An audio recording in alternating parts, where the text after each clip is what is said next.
Your father was the first role model for what it means to be a man.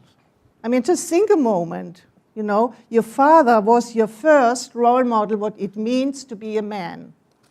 I mean, already that, for some of you, you might feel like, oh my God, I'm not going to be like him, right?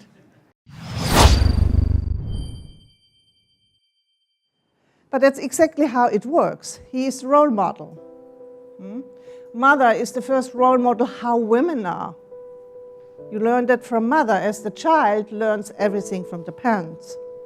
So also their relationship with each other, you know, their model of intimacy is what you learn how men and women relate to each other. It's your first imprint, how men and women, you know, relationally and sexually connect with each other.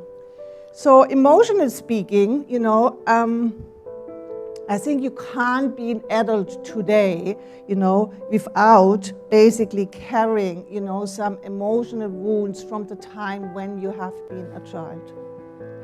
Because it's very simple. You know, you weren't raised by enlightened parents, and you also didn't grow up in an enlightened society, right? For sure, my parents were not enlightened. I mean, whose parents were enlightened? Who grew up in an enlightened society? Probably nobody. That's the utopia. You know, in my 30 years of doing this work, I haven't found one single healthy family. It seems it doesn't exist. Yeah?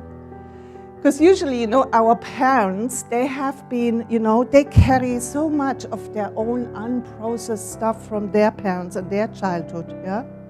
And basically then what happens, they just kind of pass it on to us. All the unprocessed emotions, maybe, you know, fear, shame, grief, which wasn't allowed, yeah? And like that, it gets passed on from one generation to the next. You know, even now with the latest research in trauma therapy, they even found out that you inherit trauma from your parents and their parents, you know? It goes back until 3 generations. And it's something like, you know, an information in your DNA. So you even carry, you know, traumatic experiences, you know, our parents had and the way they grew up. You know, and then often it shows in somebody's life through PTSD, you know, stress symptoms, panic attacks. And sometimes it's not even related to the own history, but, you know, you carry something from the parents, which they basically, you know, didn't have the chance to work through.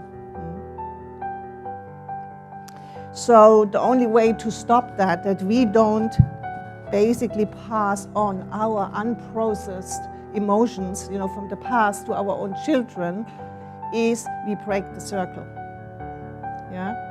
And this is, of course, we can only break the circle by coming in terms with our own past and the unprocessed emotions we are holding there. That's the only way.